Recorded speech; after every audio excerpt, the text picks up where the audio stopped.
خاوتي غداتي اهلا وسهلا مرحبا بكم يا جماعة الخير مساء الخير عليكم زول الفلاون والسلام عليكم. J'espère que vous allez bien, j'espère que vous vous portez bien. Nous allons parler aujourd'hui d'une affaire. Encore une fois, l'Algérie a été condamnée, dénoncée, critiquée au niveau du Conseil des droits de l'homme de l'ONU. Le Conseil des droits de l'homme de l'ONU s'est penché sur l'un des journalistes algériens qui a vécu les pires répressions de l'histoire de l'Algérie indépendante.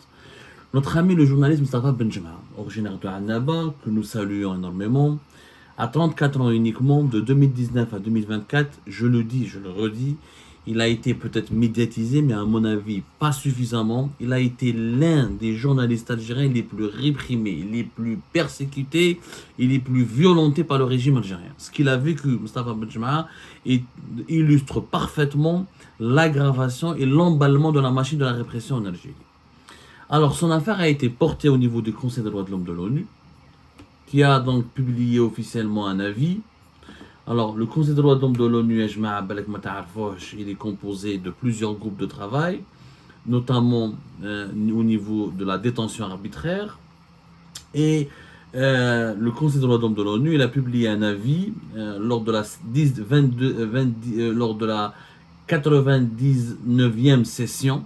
Ça a été le cas de Mustafa Benjma, du journaliste algérien, de son emprisonnement, de son incarcération et de la torture, parce qu'il a été torturé, on va en parler, a été étudié entre le 18 et le 27 mars 2024. Avant sa libération, Mustafa Benjma, je rappelle, il a été libéré vers la mi-avril 2024.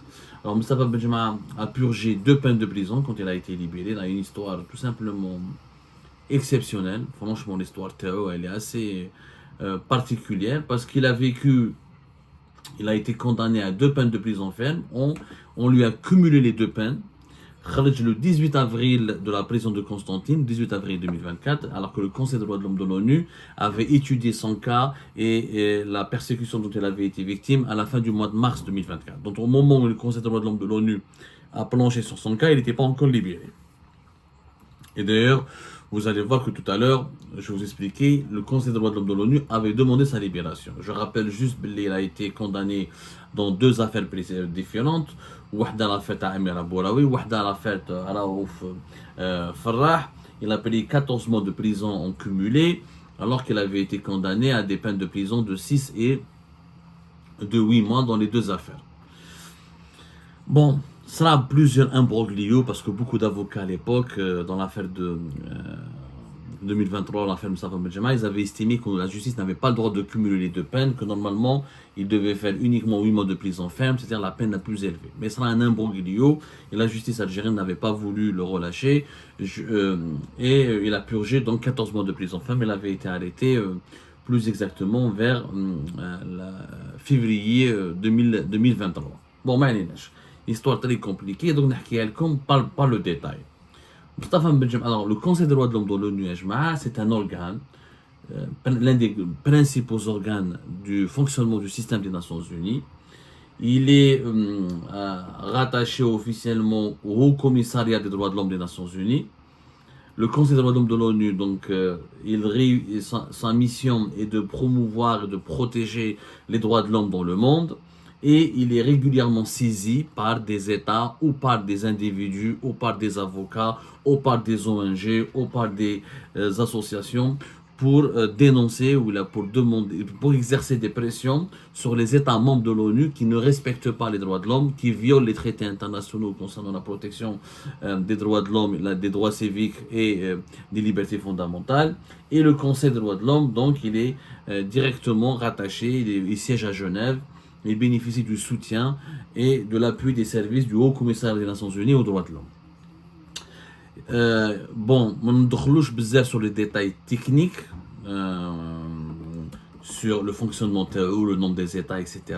Ça, vous pouvez faire des recherches, sinon on va rester des heures. Ces décisions ne sont pas contraignantes. C'est-à-dire, il n'est pas là pour condamner ou la donner des verdicts au sens juridique du terme. Par contre, il donne des avis. Dans ses avis, il exerce des pressions. C'est un outil de pression. C'est pas un tribunal international. C'est pas le TPI ou la CPI. C'est pas la Cour pénale internationale, le tribunal pénal international, les autres organismes qu'on connaît à travers le monde, qui sont des cours de justice. Les avis du Conseil des droits de l'homme de l'ONU ne sont pas contraignants, mais ils exercent des pressions. C'est-à-dire que quand il y a un cas de violation des droits de l'homme, le gouvernement du pays dans lequel s'est déroulée cette violation des droits de l'homme, il est saisi, on lui demande de s'expliquer, de fournir des explications. Ensuite, on confronte les deux versions, c'est la version des victimes avec la version des coupables, notamment les autorités impliquées dans les violations des droits de l'homme, et on demande à la fin ou des réparations, ou des indemnisations, ou des libérations. Donc, ce sont des avis extrêmement... c'est vraiment de la pression. C'est pas contraignant sur le plan judiciaire, mais il y a une pression qui est exercée sur les gouvernements, il y a des remises en cause, il y a des interrogations qui sont, et des questions qui sont, et des questionnements, il y a une critique, il y a une remise en cause vraiment du gouvernement qui serait jugé, pas jugé, considéré plutôt, ou la qualifié de coupable d'une violation des droits de l'homme.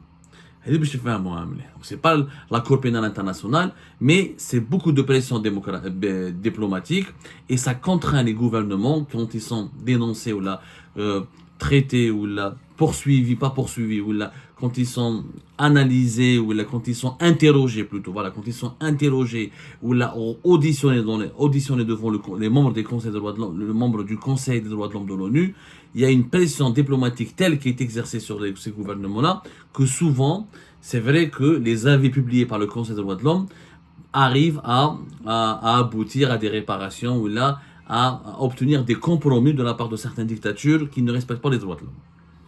Ça reste sur le plan diplomatique extrêmement prestigieux et important, et le Conseil des droits de l'homme de l'ONU, et a une influence assez stratégique. Franchement, يعني يبهدل qui يحكموا عليك une affaire de violation des droits de l'homme et le Conseil des droits de l'homme de l'ONU il arrive à t'épingler ou là, à identifier des violations, là, des dérives, c'est foutu. Franchement, c'est un outil de pression assez utile. Dans le cas de Mustafa Benjema, alors je rappelle que Mustafa Benjema, il a vécu des choses extraordinaires. Le Mustafa Benjema, il est né le 29 juillet 1990. C'est un jeune journaliste algérien. Il était le rédacteur en chef du quotidien Le Provincial qui était basé à Annaba.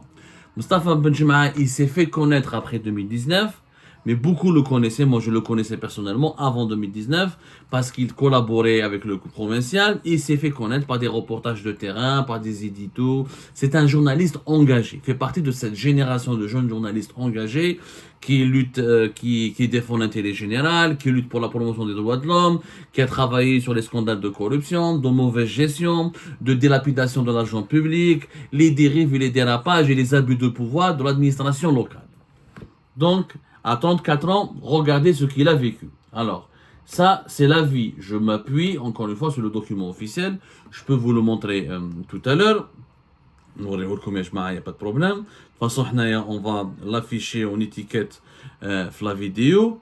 Le document est accablant parce que le Conseil des droits de l'homme de l'ONU, à travers le groupe de travail sur la détention arbitraire, au niveau du Haut Commissariat des droits de l'homme, je schématise, parce que le fonctionnement technique du Haut Commissariat des institutions de l'ONU en ce qui concerne la protection des droits de l'homme, c'est assez compliqué. Moi, je schématise. Il y a des groupes de travail, un groupe de travail sur la liberté d'expression, un groupe de travail sur la détention arbitraire, qui, eux, peuvent être saisis par des ONG, des associations ou des avocats des victimes d'arbitraire et d'abus de pouvoir et de violation des droits de l'homme. Et ensuite, les groupes de travail vont ensuite demander une session de la part des membres du Conseil des droits de l'homme, et ils ouvrent une session. C'est pas un procès, on appelle ça une session, et au cours, à la fin de la session, les deux versions, la version du gouvernement qui est épinglée, qui est critiquée par la victime d'abus de pouvoir ou de violation caractérisée des droits de l'homme, sont écoutées, auditionnées, analysées. À la fin, il y a un avis qui est adopté par le groupe de travail dans le cadre de la session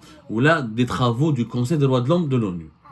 Alors, l'affaire تاع مصطفى بن جمعة باش تعرفوا مليح. مصطفى بن جمعة واش عاش؟ شوفوا مليح. نبداو من 2019 وارواح. Alors, Mustafa Benjema a été arrêté une première fois le 23 octobre 2019 pour avoir partagé un rapport de police ayant fait l'objet d'une fuite sur un réseau social et portant sur la poursuite de deux journalistes dans lui-même. Le 10 janvier 2021, il a été condamné à 2 mois de prison avec sursis et une amende de 20 000 dinars algériens pour publication portant atteinte à l'intérêt national. Décision qui a été confirmée en appel le 27 juin 2021.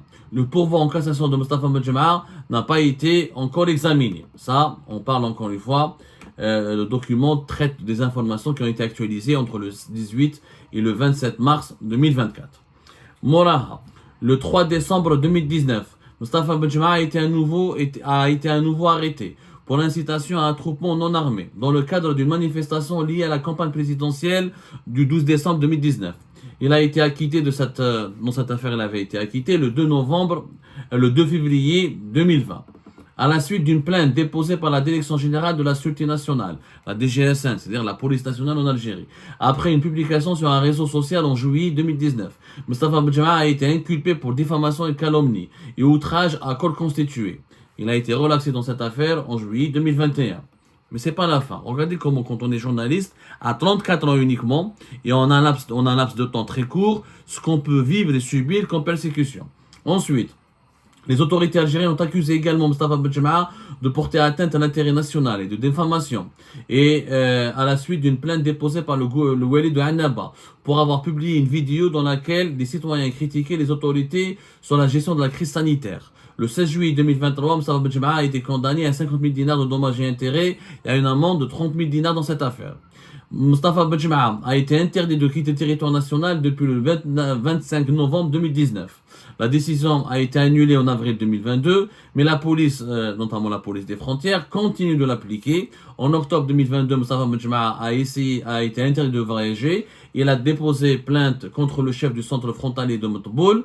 Depuis décembre 2021, les autorités font un usage croissant des interdictions de sortie du territoire national et ne permettent pas aux personnes concernées de contrer ces mesures. Donc, il a une ISTN. Officiellement, on lui a enlevé cette ISTN en 2022, mais en avril 2022, mais elle a toujours été appliquée. Donc, on ne sait pas qui décide en Algérie. Est-ce que c'est la justice? Est-ce que c'est l'État? Est-ce que c'est les policiers? Est-ce que c'est les hauts responsables de la police, des frontières? Encore. Le 8 février 2023, Mostafa Benjemah a été de nouveau arrêté vers 15 h sur son lieu de travail, aux locaux du quotidien Le Provincial à Annaba. La veille, il aurait reçu plusieurs appels téléphoniques, notamment des renseignements généraux, lui demandant des informations sur le départ vers la Tunisie de la militante Amira Bouraoui. C'est la fameuse affaire d'Amira Bouraoui de février 2023. Mostafa Benjemah a affirmé ne lui avoir fourni aucune assistance. Les autorités auraient arrêté au moins 5 personnes pour avoir prétendument participé au départ de la dite militante, à savoir Amira Bouraoui, parmi lesquels Mostafa Benjemah et un autre monsieur Farah, هذا تعرفوه, هذا c'est يمكن دخلوه في l'affaire Raouf Farah. C'est un chercheur algéro-canadien qui a écrit des livres sur le Hira, qui s'intéresse sur les thématiques politiques. Ils l'ont impliqué dans l'affaire Bouraoui. Et lui aussi, il avait fait de la prison. Ensuite, il a été relâché, mais il a subi un acharnement nettement moins important et maintenant nettement moins brutal et moins considérable par rapport à l'acharnement dont il avait été victime, Mostafa Benjemah. Donc, on a fait l'affaire Mostafa Benjemah. Alors, Mostafa Benjemah a été donc arrêté. À l'issue de son arrestation, son téléphone et son ordinateur ont été saisis. Il a été transféré ensuite vers la section de recherche de la gendarmerie d'El Hattab à Annaba. Vers 19 h, des agents de la gendarmerie munis d'un mandat auraient procédé à une perquisition de son domicile. Donc ils ont perquisitionné son domicile mais lors de la perquisition, ils n'ont rien saisi. Ensuite, Mostafa Benjemah a été maintenu en garde à vue pendant plus de 10 jours, avant d'être présenté devant le procureur du tribunal de Constantine, le 19 février 2023. Il a été accusé d'association de malfaiteurs dans le but d'exécuter le crime d'immigration clandestine et de traite de migrants dans le cadre d'une association organisée de malfaiteurs, en application des articles 176, 177 et 303 bis du Code pénal. À la suite de l'exploitation de son téléphone, Mostafa Benjemah a été accusé d'avoir reçu des fonds des institutions étrangères ou nationales afin de commettre des crimes d'atteinte à l'ordre public et d'avoir publié sur les réseaux électroniques ou via les outils de technologiques des médias des informations qui sont partiellement ou totalement classées comme secrètes en application de l'article 95 bis du Code pénal et de l'article 38 de l'ordonnance numéro 21 سمحوا لي l'ordonnance numéro 21-09 du 8 juin 2021 relative à la protection des informations et des documents administratifs. شوفوا عايش مسكين مصطفى بن جماعة. Mustafa Ben Jemaah a été aussi accusé d'avoir divulgué plusieurs documents classifiés concernant une affaire opposant deux sociétés. L'ordonnance de renvoi devant le tribunal, une plainte, une copie du registre du commerce de la société privée et la radiation du registre de commerce de la société privée, l'avenant d'une convention entre les deux sociétés et un bon de commande envoyé par l'une des sociétés privées. Ça, c'était l'affaire d'Algérie Part dont nous avons parlé et qui concerne une société filiale d'Asmidal qui commercialise et distribue les engrais et qui, cette affaire, d'ailleurs, Mustafa Ben Jemaah a été mêlé dans cette affaire d'Algérie. Moi-même, j'ai été condamné à la prison ferme, je crois 10 ou 15 ans tarponnés par contumace. C'est Watane qui a été condamné là-dessus parce que nous avons enquêté sur comment un milliardaire originaire de Rome a obtenu des avantages illicites et un marché public dans des conditions illégales et illicites auprès de cette filiale du groupe Asmidal dont nous avons parlé. Pour ne pas vous prendre beaucoup de temps. Donc la chronique des arrestations de M. Mustafa Ben Jemaah à 34 ans mesquine et la chronique de ses condamnations, elle est extrêmement longue. Le 29 août 2023, Mustafa Ben Jemaah a été condamné à 2 ans de prison ferme. Lors du procès d'appel débuté le 19 octobre 2023, le juge lui aurait interdit d'évoquer des allégations de torture, considérant qu'elles n'avaient pas leur place dans l'affaire. Le juge aurait affirmé que la procédure en vigueur pour ce type d'allégation était de porter plainte contre les officiers de police ayant commis les actes de torture et que les deux affaires pénales, parce qu'il était impliqué dans 2 affaires, l'affaire Raouf Farrah et l'affaire Amira Bouraoui, plus une autre affaire à Algérie Part, la filiale de Asmidal, et que les 2 affaires ne devaient pas se mélanger. Le juge aurait longuement interrogé Mustafa Ben Jemaah concernant ses contacts avec un journaliste étranger, il s'agit de moi, Abdel Samad, et il l'aurait accusé de vouloir nuire aux relations de l'Algérie et l'état de citoyenneté du dit journaliste. Donc, en tout cas, il a eu plusieurs affaires. Regardez de 2019 jusqu'à 2023 et il a été tout simplement laminé. Condamné plusieurs fois à la prison, arrêté plusieurs, même garde à vue de plus de 10 jours, et surtout, c'est ce que confirme le Conseil des droits de l'homme de l'ONU, dans son avis publié par le groupe de travail sur la détention arbitraire, il y avait des actes de torture. Dans le point 120, parce que c'est 17 pages dans le document, c'est 17 pages, il y a énormément de points, donc comme c'est vraiment un document assez lent. Dans ce document, on nous apprend, on nous donne des détails très concrets, je dis bien des détails assez concrets, sur comment Mustafa Ben Jemaah a été torturé. Et d'ailleurs, le groupe de travail sur la détention arbitraire du Conseil des droits de l'homme de l'ONU a demandé des explications au gouvernement algérien et le gouvernement algérien n'a pas répondu à ces explications. N'a répondu à aucune de ces explications. Alors, le groupe Bayer, Mustafa Ben Jemaah a été victime. Avec le document, je t'ai à quoi il ressemble. À peu près. C'est celui-là. Mais bon, on va vous le montrer plus tard, avec des étiquettes, et on va faire un montage dans cette émission pour que vous puissiez voir tout le document. Alors, Mustafa Ben Jemaah a été victime d'actes de torture et d'autres traitements cruels, inhumains ou dégradants par la police. Il a expliqué que la police a utilisé un tournevis pour tenter de lui ouvrir le poing afin de l'obliger à déverrouiller son téléphone. Mustafa Ben Jemaah a été longuement interrogé sans pouvoir dormir pendant 3 jours. Les mains menottées dans le dos la plupart du temps. Il a été aussi menacé de violences physiques afin qu'il signe des déclarations. Le gouvernement algérien, quand il a été interrogé par les experts ou les membres du conseil, les responsables du Conseil des droits de l'homme de l'ONU, il affirme qu'il n'existe, et le gouvernement algérien a répondu face à ces accusations, qu'il n'existe aucune preuve de ces allégations et que Mustafa Ben Jemaah ne les a pas soulevées devant le juge d'instruction et qu'aucune plainte officielle n'a été déposée. Ce qui est faux, puisque Mustafa Ben Jemaah, comme je vous ai lu plus tard, devant l'un des juges dans l'un de ses procès, et devant l'un des juges de ses procès, il a soulevé cette affaire et le juge lui a dit ne mélange pas, si tu as envie de parler des tortures dont tu as été victime, tu n'as qu'à déposer plainte contre la police ou contre les gendarmes. Sauf que lui, il était en prison et que c'était très compliqué pour lui de déposer plainte. Le groupe de travail sur la détention arbitraire du Conseil des droits de l'homme de l'ONU, il a noté que les affirmations de M. Mustafa Bouadjema dans ses observations complémentaires sont lesquelles les allégations de mauvais traitement ont été soulevées devant le juge d'instruction. De plus, dans ses allégations initiales, Mustafa Bouadjema a affirmé il a soulevé les actes de torture dont il a été victime lors du procès de première instance, mais que le juge n'en a pas tenu compte lorsqu'il a examiné les accusations et que les éléments de preuve ont pu être présentés au cours du procès.